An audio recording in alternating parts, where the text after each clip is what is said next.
कई बार बताया, ना भूत की चिंता करो ना भविष्य की, और नाम जप करो तो भविष्य भी अच्छा होगा और भूत मिट जाएगा। जो हमें पूर्व की बीती हुई बातें हैं वो जलाती हैं, तो वो तो बीता हुआ समय है, लेकिन वर्तमान के समय को हम नष्ट कर रहे हैं राग द्वेष में। तो बुद्धिमानी यह है कि जो बीत गया अच्छा या बुरा वो तो बीत ही गया, अब हमें वर्तमान को संभालना चाहिए, इस मिनट को संभालना चाहिए। तो इस मिनट को संभालने के लिए राधा राधा राधा राधा राधा, हम पीछे की बातें ना सोचें, हम वर्तमान में मन को लगाएंगे यदि नाम में भगवान में, तो पीछे की बातें सोचने में नहीं आएंगी, और अगर आई भी तो उतना प्रभाव नहीं डाल पाएंगी। अगर नाम जप नहीं चल रहा तब तो फिर बहुत विचलित हो जाएंगे हम। अच्छा, मन दो प्रकार के विचार फेंकता रहता है, एक पॉजिटिव एक निगेटिव। अगर हम नाम जप करेंगे तो पॉजिटिव प्लस होता जाएगा, अगर नाम जप नहीं करेंगे तो निगेटिव प्लस होता जाए, और निगेटिव प्लस होता है तो डिप्रेशन में लोग पहुंच जाते हैं। निगेटिव ही तो चिंतन है जो गाढ़ हो गया तो डिप्रेशन में पहुंचा देता है। इसलिए हम सबसे प्रार्थना करते हैं अपने जीवन को सुखमय और आनंदमय व्यतीत करने के लिए नाम जप करो, जरूर करो। काउंटर खरीद लो, 50,000 60,000 1,00,000 ऐसे नाम जप करो, देखो उन्नति होती है कि नहीं, मंगल होता है कि नहीं, तुम्हारे विचार बदलते हैं कि नहीं, तुम्हारे भाव बदलते हैं कि नहीं, तुम्हारे को आनंद अनुभव आता है कि नहीं, करो।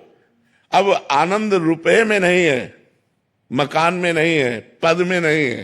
देखो हमारे विचार अगर पॉजिटिव हुए तो हमें सहज में सुकून। दो पंडित को एक सेठ ने निमंत्रण दिया, बढ़िया पूड़ी पुआ रसगुल्ला खीर बढ़िया खवाया और 11-11 रुपया दिए। तो जब बाहर निकले तो दोनों को प्रणाम किया, तो एक उदास था और एक प्रसन्न था।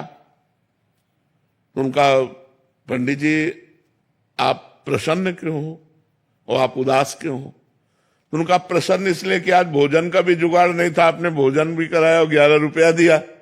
बोले आप उदास क्यों हो? बोले सोचा था कि सेठ जोरदार है, 100 तो देगा, 11 रुपया दिए, 90 का घाटा हो गया। अब बोलो उसमें सेठ जी क्या करे?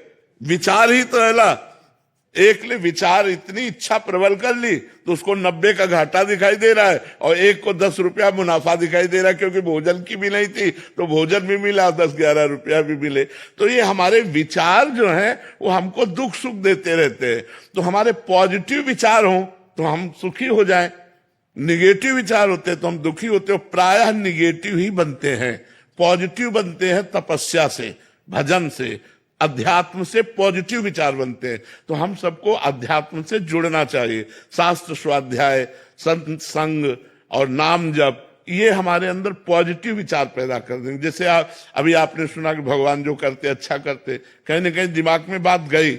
अब कोई बात तुम्हें परेशान करे तो तुम्हें लगेगा यार जरूर थोड़ा कष्ट है, लेकिन इसका परिणाम अच्छा होगा, क्योंकि भगवान जो करते अच्छा होता है।